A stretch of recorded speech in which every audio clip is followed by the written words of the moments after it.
Hey everyone, and welcome to our channel. Today I'll be reading A Kamisada Ayato Extrader by Xiaohao on Tumblr. So let's get into it. My, that's a great blade you have. Sharp, stretching to a curved edge. It gleams ominously in the moonlight, draped in cold silver. Gloved fingers wrap around the hilt, tracing the carved patterns, and curiously smoothing over the embedded diamonds. A twinkle of interest rests in his eyes, but the scimitar does not hold his attention for long. His gaze shifts to your figure, pinned beneath his grip. It's rather unfortunate you never got used to it.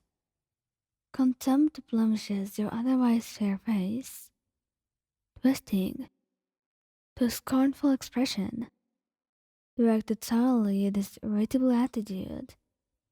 Ayato feels a flash of sadistic joy at that, but the satisfaction rolls off in waves at the way you wear your lip with your teeth. Not very keen responding. A thumb presses down on your mouth, brushing the swell of your lip. The snarky reply the tip of your tongue dies the moment it applies more pressure to the blade coasting over your neck. A firm weight that reddens to cut you open. You try your best to suppress a shudder, but it digs further to your skin, one stroke away from drawing blood.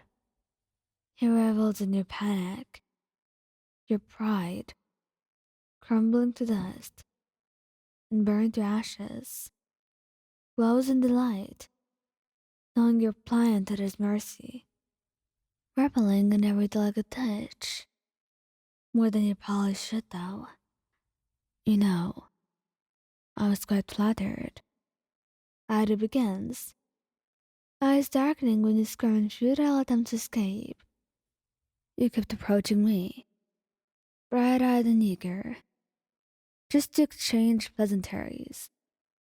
I was under the assumption that you were interested. He sighs in solemn contemplation, dismayed by the turn of events. Though it seems you're only after my neck. I'd say I have far more attractive qualities than that. His voice takes on a cheery lilt as he moves closer, the tips of his hair tickling your cheek. Stiffening, you turn away, but it only prompts him to tilt your face in his direction, the edge of the blade beneath your chin. No need to play coy with me, he reassures, kind smile gracing his features. You were so bold to invite yourself to my room tonight. After all, and you twitch. Pardon the intrusion, my lord. Your words come out firm, less shaky than what you expected them to be. But with the way your door was left wide open, I presumed visitors were welcome. Mm-hmm. I figured it was sparing the time to sneak inside.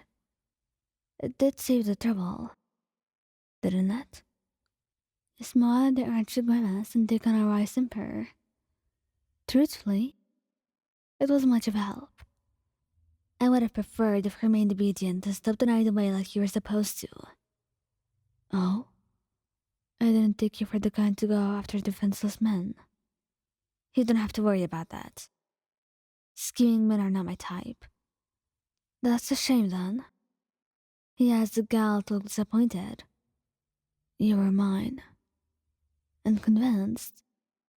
A chuckle bubbles out of your throat. So you're saying you treat people you like this way? Do you have a problem with it? Adu cocks his head to the side questioningly. Even for someone like you, I thought you'd be a little bit nicer. He laughs at that, breathing and quiet, the faint gust of air tickling your ear. When he leans further down to stroke your cheek tenderly. Thelma always did say I have a bad personality. His hand travels south, pressing on the column of his throat. I want to be kind to the person I like. He whispers softly, like a confession you were not supposed to hear. But you're so cute. I want to bully you some more. Psychotic bastard. This is beyond bullying. You thought something weird about me just now, didn't you? You averted your eyes. I didn't. He laughs again. I'm not sure if you're aware, but you're so awful at lying it's almost impressive. And before you could retort back, he cuts in. It makes me want to believe you're not deceiving me the entire time. He dug your nails into the rumpled sheets. The matter's sinking with his weight. Swallowing, you measure the remaining distance placed between you and the sharp edge, pondering his reluctance to end this farce. Don't you remember? He hums, a chipper tone lacing his words, like reminiscing a fond memory. You gave me muffins before. You made them yourself, and you said you wanted to know what I thought of them. Dear bewilderment, he sits aside the skimmer, gently laying it down the bed.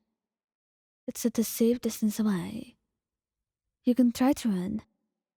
Your hands are free, and the only threat that kept you immobilized was a sword. Ayato would probably let you, even though you doubted the credibility of his self-proclaimed affections earlier. But you don't. You stay right where he wants you. We were alone. Nobody would have known you came by. I ate those muffins, knowing the risk, but he didn't poison them at all. He leans down, closer. You should have asked why it's advised to keep smaller weapons. You conceal them until the target is vulnerable. And yet, you brought a skimmer closer, like you were trying to get me to notice you, until your nose brushes against his, your lips separated by a hair's breadth. Even now, you don't push me away, like you want to be caught. His eyes burn like embers, a smoldering flame that sears your very being. Can you tell me why? But you don't know the answer either. Perhaps the two of you are never meant to know. Forever bound together like soulmates, but fated to be enemies by the world you live in. Thank you guys for listening. Don't forget to like, subscribe, and comment. I hope you enjoyed listening to this as much as I did making it. Anyway, goodbye.